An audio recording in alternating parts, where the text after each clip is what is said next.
So you guys read the title of the video, you're probably wondering, what do you mean if MLB had March Madness? Well, of course, we all know that March Madness is taking the world by storm right now, and it's probably the best sporting event that happens all year long. Like, March Madness is undefeated. Everybody's watching it. I love the Cinderella stories, and I decided, let's try and apply that to Major League Baseball. So I went on Photoshop, did a few little Photoshop things, and I made the 2021 MLB March Madness bracket. Now, as you can see, it's split up between American League and NL. Of course, in regular March Madness, they don't split it up by conference or region or league. But I figured with baseball, we still got to keep a little bit of the traditional aspect, but incorporate March Madness into it. So every single series is going to be one game. It's single elimination, just like regular March Madness. We're using the 2020 final MLB standings for the leagues in order to make up the seeding, and I'm literally going to go through game by game, give you my opinions on who would win based on matchups, pitching, lineups, and we're going to find out who would be the 2021 MLB March Madness winner based on current rosters, but the seeding was based on last year. I mean, that's the only way we can really do it without being like biased or have any other opinions come in. Just use the records from last year. So if you guys do enjoy this, you think this is a really cool idea, I'd really appreciate if you drop a like. I'll leave a link to my tweet down below if you guys want to take this picture for yourself and try it out and fill it out and see how you do. Subscribe to the channel if you enjoy the content. This is the kind of stuff that you can see on the channel. You like baseball, you like some new things, that's what I'm going to be trying out this year. Also, get in the comment section below. I know I told you you can fill out a bracket yourself. Let me know who you think's going to win down in the comments below if it was this kind of style. And last but not least, make sure you drop me a follow on Twitter, Instagram, and I've actually started a podcast, Mets'd Up if you're a Mets fan. Links to all my social media as well as the podcast will be in the description down below. So let's go through the seeding real quick just so that you guys are familiar, and then we're just going to start breaking down game by game, matchup by matchup, and find out who's going to be the March Madness winner for Major League Baseball in 2021. So over on the American League side, the Tampa Bay Rays had the best record last year. They get a bye to the second round, of course, because there's 15 teams on each side. Someone's got to get a bye. It's going to be the Rays. The 8-9 matchup, we've got the Houston Astros going up against the Seattle Mariners, Indians going up against Orioles in the 5-12, White Sox, Red Sox, a battle of the Sox for 4-13, Oakland A's and Tigers for 3-14, the Yankees and Angels, Yankees coming in as a 6 seed based on their record last year, going up against the Angels and Mike Trout. That's going to be a game I would circle and watch. Like, that's just great baseball. Blue Jays Royals 7-10, and then Twins and Rangers 2-15. Now let's move on over to the National League side. Dodgers, of course, the number 1 seed, getting a bye to that second round. The Brewers and Giants are the 8-9 matchup in the first round. Cardinals and my New York Mets meeting as the 5-12 matchup. Chicago Cubs and Washington Nationals at 4-13. That is a really good matchup, and a very even one if I have to say. For the 3-14 game, we got the Atlanta Braves going up against the Arizona Diamondbacks. 6-11, Cincinnati Reds going up against the Colorado Rockies. 7-10, an NL East matchup between the Miami Marlins and the Philadelphia Phillies. Of course, weirdly, the Marlins are the higher ranked team here, but again, that's based off the 2020 standings. And then the final matchup in the first round, the San Diego Padres, the 2 seed in the National League, going up against the worst team in the league, the Pittsburgh Pirates. So let's get it started off with the left side of the bracket. The Rays, of course, are moving on to the second round with that bye, and then we have the Astros versus the Mariners. I know in my season predictions, I'm super high on the Mariners, but when you're thinking of a game 1 matchup right now, for the Astros, you're going to go Zach Greinke on the mound, and that team, and with that lineup, it's going to be really hard, especially because the Mariners' best pitcher right now is probably Marco Gonzalez. I know Marco Gonzalez is a solid pitcher and has had success before against Houston, but I just have to put the Astros through the next round. It just doesn't seem like there's any other option here. In a 1-game series, the Astros are going to win. Moving on down to the next game, 5 versus the 12 seed. Cleveland Indians going up against the Baltimore Orioles. Now, I'm actually kind of feeling good about the Orioles. I like a lot of what they've done with their pitching this offseason. They are going to have some guys break out this year, but let's be honest, you got the Cleveland Indians in game 1 using Shane Bieber. They're not beating Shane Bieber if you're the Baltimore Orioles. The offense just isn't there. The Indians, while their offense isn't great, they still pretty much have a better team all around in every aspect than the Baltimore Orioles. While I hoped and wished that this 12 seed can make the upset, I'm going to be moving the Cleveland Indians on to the next round. White Sox, Red Sox. This is a really interesting matchup. 2 high-powered offenses. We know the Red Sox can score a ton of runs, but the pitching, that's always going to be a problem. And then you've got the White Sox, who are arguably one of the best teams in the American League this year. They have an insane offense, and they have a really solid pitching staff. If the Red Sox had Chris Sale and he was healthy, there's a really good chance that the Red Sox can win this game. But because Chris Sale's hurt, you're probably going to Eduardo Rodriguez right now, and Lucas Giolito is going to be the guy on the mound for the White Sox, plus that lineup. I just don't see the White Sox losing this game. Right now, we're going chalk. We got the White Sox moving on. 3 seed Oakland A's going up against the Detroit Tigers. The Tigers are a team that is going to be much improved this year, but just like the Orioles and just like the Mariners I previously mentioned, they just don't have it yet, I think, to win a 1-game series. Now, of course, in a 1-game series, anything can happen, but I'm trying to think realistically, and while the A's don't have great pitching, they can go with a Chris Bass, they can go with a Frankie Montas, they can go with a Jesus Luzardo, even a Mike Fiers, Sean Manaea. They have a lot of different options, and I just don't bet against the A's anymore. I'm tired of it. They're too good. They always prove me wrong. So I think the A's are going to be moving on here. Matt Olson, Matt Chapman, Ramon Laureano. We're going chalk again. Ooh, this is the game that I think everybody has on their calendar if it were to happen. The New York Yankees going up against the Los Angeles Angels. The Angels on the offensive side are loaded. Mike Trout, the best player in baseball, possibly the greatest player we've ever seen. Anthony Rendon, Shohei Ohtani, you got Fletcher, Iglesias is hitting the ball well, Jared Walsh, you got a lot of talent on the offensive side. But the pitching is abysmal. And I know some Angels fans are mad because I say your pitching stinks. Guys, it does. Your pitching isn't good. Dylan Bundy is a solid pitcher, but going up against the New York Yankees lineup, which is arguably the best in baseball, and Garrett Cole on the mound, there's no way they're beating the Yankees. The Angels got super unlucky here. Being an 11 seed going up against a 6 seed Yankees who were probably a number 1 seed normally, if not number 2. It's a tough matchup. Yankees move on. 7-10. Now, the Blue Jays, not really a true 7 seed. The Royals got screwed here. Just like the Angels got screwed, the Royals got screwed because the Blue Jays were one of the teams this offseason that vastly improved and are going to be better than the 7th best team in the American League next year. And in a one-game series, again, the Royals just don't stack up as well against the Blue Jays. While they have made some great improvements and they've brought in a guy like Mike Minor who would probably be their game 1 starter against the Blue Jays lineup that has a lot of right-handed bats, Vlad Guerrero, George Springer, Randall Grichuk, Teoscar Hernandez, Lourdes Gurriel, Bo Bichette, and Hyun-Jin Ryu on the mound, the Blue Jays are moving on. And it's so boring, I know we're going chalk, but when you got the aces and the best lineups going up against these teams, it's hard for the underdog to really have a shot, especially when the underdog here is going up against the Blue Jays, who shouldn't really be a 7 seed. Hyun-Jin Ryu, game 1, he's one of the better pitchers in the league. And then 2-15, Twins versus the Rangers. I mean, I've talked about how horrible the Rangers are all off-season long. Their pitching just isn't there. Kyle Gibson's going to be their number 1. Going up against the Twins, Kenta Maeda, by the way, disgusting, was ridiculous last year. Everybody who watched last year knows it. But in case you haven't, go look at his numbers. He was a Cy Young contender. I think he finished 2nd. The Twins are moving through. The Twins lineup, plus the pitching, plus the bullpen. The Rangers have no shot. This is the only team I literally can't see an upset happening. There's no way I can think out in my head where the Rangers beat the Twins in one game going up against Kenta Maeda. We're going to stay on the AL side. We're going to finish the AL bracket, then move to the National League. So let's move on now to our second round matchups. Tampa Bay Rays versus Houston Astros. So you got the Rays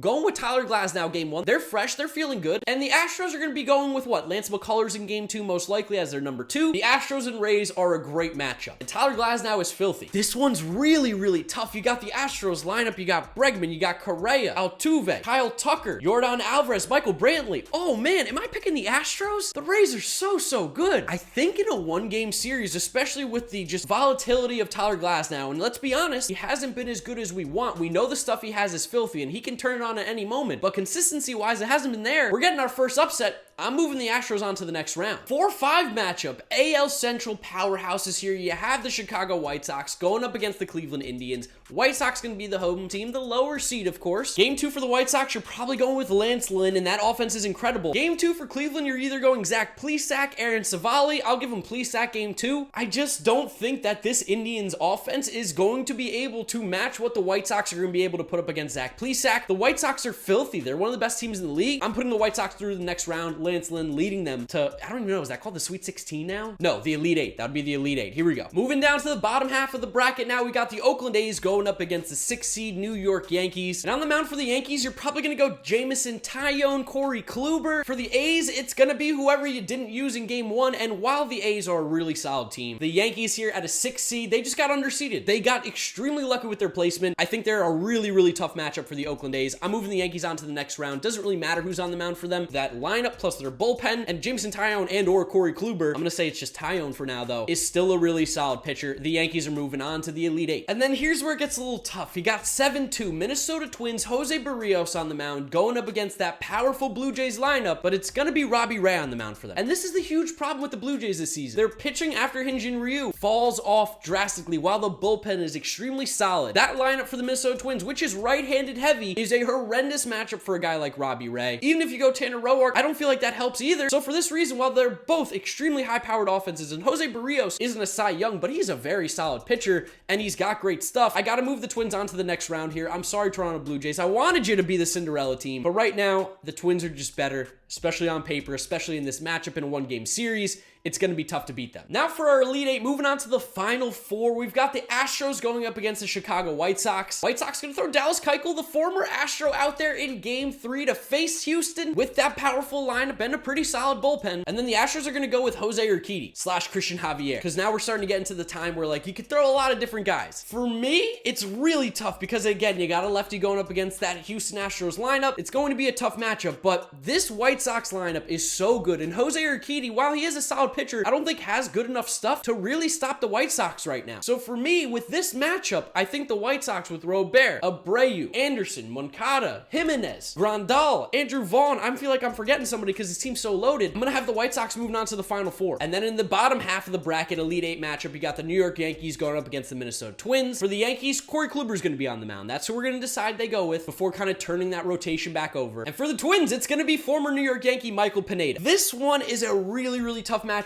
but here's what happens. The Yankees lineup is disgusting when healthy. The Twins lineup's disgusting when healthy. I think Corey Kluber is going to be a better pitcher than Michael Pineda this year. I think the Yankees bullpen is better than the Twins. I think the Yankees lineup is slightly better, and the Yankees just own the Twins. So the 6th seed, are going on to the Final Four to face the 4 seed White Sox in the American League. And then in the Final Four matchup, we've got the White Sox going up against the Yankees. We're flipping the rotation back over. Garrett Cole versus Lucas Giolito. The two powerful lineups. The Yankees definitely have the edge on the bullpen, but you could use some of those starters if you want as the White Sox. Try to get something out of them. Use them as relievers. This one is so tough. This one is really, really hard. I don't know what to do here. The White Sox being home, I mean, really doesn't play too much of an advantage. At the catcher position, I think the White Sox definitely have the advantage. At first, I think the White Sox have the advantage. Second base, definitely the Yankees. Shortstop, I think the White Sox. I don't remember where I put Moncada and Urshela. I think it's pretty much a push. And then around the outfield, I mean, you have Judge, you have Stanton, you have Aaron Hicks. The Yankees are really good. Garrett Cole on the mound, though, as good as Lucas Giolito is, I can't pick against Garrett Cole. We got the Yankees moving on to the finals. 6th seed all the way to the finals. Granted, they shouldn't be a 6th seed, but that's what's happening. Now it's time to move to the National League side. We've been talking about the American League enough. Let's go to the National League. And on the National League side, I see a lot of potential big upsets here. A lot of stuff's happening in the National League this past offseason. Getting it started, Dodgers have a bye to the second round. Let's go Brewers versus Giants 8-9. The Brew Crew is my favorite to win the National League Central. I love their pitching staff. I love their bullpen. And I think that they have some bats on the offensive side like Christian Yelich, who are just some of the best in the league. For the San Francisco Giants, not crazy about their Game 1 starter in Kevin Gausman. I think when you put him up against Brandon Woodruff, that's a huge advantage to the Brewers. I'm not crazy about the Giants bullpen. I'm just not particularly high on this Giants team. I think they're very mediocre. I think they're very average. I'd give them a C rating if I had to. So for those reasons, plus Brandon Woodruff on the mound and Christian Yelich being home in Milwaukee, we're giving the advantage to the Brewers here for sure, moving them on to the next round. The 5-12 matchup. So this one's a little weird because the Mets are vastly improved this offseason. In a 60-game season, it hurt them a little bit. They're going up against the 5 seed Cardinals, Mets the 12. Mets got Francisco Lindor this offseason. They have the best pitcher in baseball on the mound for Game 1 in Jacob deGrom. They added Trevor May to that bullpen. Diaz has been looking good. The lineup is solid. We added James McCann, helped out our catching situation. Alonso, McNeil, Lindor, Conforto, Nimmo, JD Davis, Dom Smith. The Cardinals, Jack Flaherty, incredible pitcher. They added Nolan Arenado. This is really, really tough. This is a super, super hard pick here, but I think with Jacob deGrom on the mound, plus the Mets offense just is better than the Cardinals at almost every position, and where they lose, it's very close. You know I'm putting the Mets through the next round at least. I mean, this is a great 12-5 upset, but I think it's also like very realistic. The 4-13 matchup, the Chicago Cubs coming from the NL Central going up against the Washington Nationals. You're going to have Kyle Hendricks going for the Cubs in Game 1, and in Game 1 for the Nationals, you're going Max Scherzer. Now, the Cubs and Nationals are similar from an offensive standpoint. They have their good players, and the rest of the lineup is but the Nationals got Max Scherzer, and while he wasn't at his best last year, and Kyle Hendricks is still a good pitcher, I'm going to give this one to the Washington Nationals as well. I think we all admit that the Cubs are not as good as they were last year, and that this is a team that can definitely win some games, and has a chance to win the NL Central, but in a one-game series going up against Max Scherzer and the Nationals, I just don't see them moving on. The 3-14 matchup here of the Atlanta Braves going up against the Arizona Diamondbacks, it feels really easy. I love me some Zach Gallen for the Arizona Diamondbacks. He's probably going to be their Game 1, or maybe even Mad Bum. But here's the thing, it doesn't matter. This Atlanta Braves offense, plus their pitching, I like Max Fried as your Game 1 starter because Soroka's still hurt. The Diamondbacks are just not there yet to be able to beat the Atlanta Braves. I got the Braves moving on easily in round 2. And then the Reds and the Rockies, two teams who have definitely gotten worse this offseason. The Reds lose Trevor Bauer, who would have been a great Game 1 starter, and the Rockies lost Nolan Arenado. Here's the thing with the Rockies, though. They're not going to be playing in Colorado. and they're going to have German Marquez, which is a really, really good starting pitcher. So this game's going to be a lot closer than you think, even with that weak Rockies offense that's only led now by Trevor Story and Charlie Blackmon. But the Reds have Sonny Gray or Luis Castillo. Let's go ahead and give this one to Luis Castillo for game one. I like that matchup of Luis Castillo going up against the Rockies, and they still have a really strong offense. The Reds just didn't perform last year. Eugenio Suarez, Moustakas, Castellanos, just to name a few. I like the Reds moving on here against the Rockies. And then we're down here to the final two matchups of the first round. 7-seed Miami Marlins going up against a 10-seed Philadelphia Phillies. Marlins on the mound going to have Sandy Alcantara, and on the mound for the Phillies, it's going to be Aaron Nola. Aaron Nola, one of the better pitchers in the game, super underrated. I've even underrated him at times, and they still have a high-powered offense. The Marlins were a bit of our Cinderella team last year, but the road ends here. The Phillies are moving on to round two. And then the 2 versus 15 seed, I mean, it's just so easy. It literally doesn't matter who starts for the Padres. The Pirates are horrendous. They're the worst team in baseball. The Padres are moving on. Sorry if you want an in-depth analysis. The Padres are just miles better. It's not even close. I don't even have to think about it. All right, so now we move on to the second round. The Dodgers get their first game. You're going to go with what? Walker Buehler or Clayton Kershaw on the mound for game one? Or even Trevor Bauer? That's right. Oh my God. All right, we're going with Clayton Kershaw game one, because I think he probably matches up better against the Brewers, especially with their best bat being Christian Yelich. I mean, whoever it's going to be, here's what happens. The Dodgers are just the better team, especially when it comes down to the pitching department. Corbin Burns is really good, but I don't think that the Brewers are going to match up particularly well against this Dodgers team. I'm putting the Dodgers through. We're going to say Clayton Kershaw starts game one, and I think that moves them on to the next round. 12 and 13 matchup in the second round. The New York Mets going up against the Washington Nationals. Because Carlos Carrasco just got hurt and we don't have Syndergaard, you got Marcus Stroman, and then the Mets are going up against Steven Strasburg. It really depends what version of Steven Strasburg you're seeing that day. He can make a huge difference. I like Stroman a lot, especially with a solid defense behind us now. The Mets lineup is definitely better. I think the Mets bullpen is definitely better. Pitching wise, I think you give the advantage to Steven Strasburg in the Nationals, and he has been good in the playoffs, but oh man, I gotta move the Mets on here.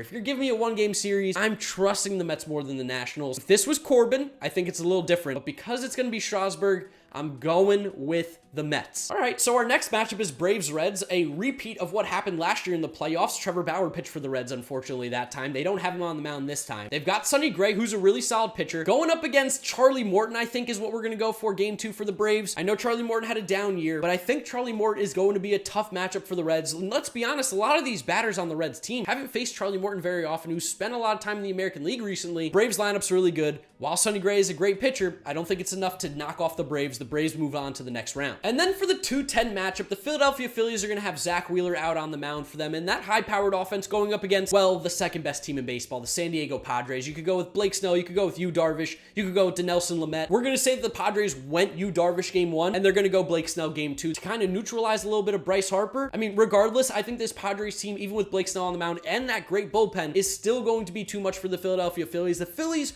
are going to keep it close. Zach Wheeler is a really strong pitcher, and again, in a one-game series, that does help. But if they need to go to the bullpen, they're screwed, and they're going to need to go to the bullpen at some point. The Padres are moving on to the Elite Eight. Now for our Elite Eight matchups, we got the Los Angeles Dodgers going up against the New York Mets, and this is where this format really helps the Dodgers even more, because in game two, you're going Trevor Bauer. And Trevor Bauer is one of the better pitchers in baseball, going up against the Mets' 3-starter, which right now is slated to be Taijuan Walker. I love you, Taijuan, but I don't think that Taijuan on the mound, plus the bullpen's going to have to be used from the game before, going up against Trevor Bauer and this insane Los Angeles Dodgers team is going to be able to beat them. We've got the Dodgers moving on here. This format particularly really helps the Dodgers, because you got Trevor Bauer starting in what is going to be going up against the team's 3rd starter, and that's Taijuan Walker for the Mets. And then we've got the Braves and the Padres on the bottom half of the bracket in the National League side. For the Padres, you're going to go with Joe Musgrove or Dinelson Lamet or Chris Paddock. I'm going to give them Dinelson Lamet because I just think he's got some better stuff, and I think he's a better pitcher right now. And for the Braves, you're going with Ian Anderson. Ian Anderson's really good. The Braves lineup's great. Oh man, this is so tough. I think it really comes down to the fact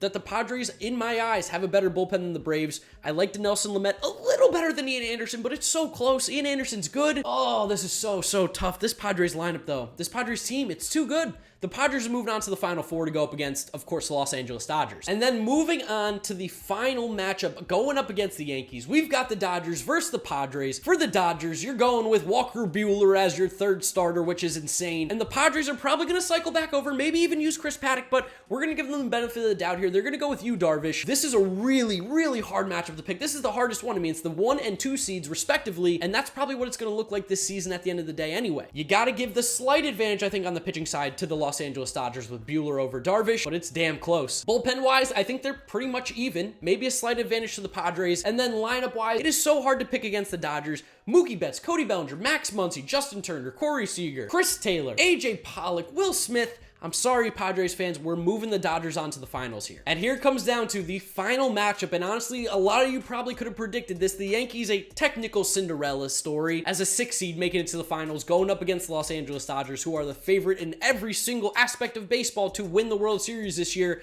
and we're the favorites to win the March Madness bracket. We're going to go to Jameson Taillon game 2 here, and that definitely does hurt them a little bit, but it still isn't a bad scenario to be in. They still got a loaded lineup, they still got a great bullpen, but here's the thing, for the Dodgers, you're going with Clayton Kershaw, one of the best pitchers in baseball. You can also use Bauer out of the bullpen, just like the Yankees could also use Garrett Cole out of the bullpen if they need it. You're not going to start them both on like a few games rest. Man, this is so tough. This is so tough. The Dodgers lineup is incredible. The Yankees lineup's incredible. The Yankees bullpen's better. I seriously want to just flip a coin, but I don't know what to do here. Man, with Kershaw on the mound too, you got Stanton, you got that really right-handed heavy lineup. Ooh, that might have just convinced me. That might have just convinced me that the Yankees beat the Dodgers. The Yankees are such a bad matchup for the Los Angeles Dodgers, especially if Clayton Kershaw's on the mound with that left-handed arm. I got the Yankees winning. I have the Yankees winning. I hate this. I hate this so much. I hate this a lot, but I'm picking the Yankees to win in a 1-game series against the Dodgers with Clayton Kershaw on the mound. I seriously think that's the difference. And maybe Dodgers fans are going to be mad at me. They're going, why would we go Kershaw? We're going to go with one of our 200 pitchers. We go David Price. David Price is a bad matchup. That would be your number 4. Yeah, I'm giving this to the Yankees. Yankees win the 2021 MLB March Madness. Who am I? Well, that is my bracket. I'd love to know what you guys think about it down in the comment section below. Of course, if you want to fill it out for yourself, I'll leave a link to my tweet. I'll leave a link to my Instagram. There'll be some sort of post for you that you can download this and you can fill it out for yourself, as well as you can let me know who you think's gonna win down in the comment section below. Drop a like on the video if you did enjoy it. This took a lot of time to make, so I'd really appreciate it if you dropped a like. It really does help me out. Make sure you drop me a follow on Twitter and Instagram, GiraffeNeckMarc, as well as follow my podcast, Mets'd Up, everywhere there's social media. Links to all that will be in the description.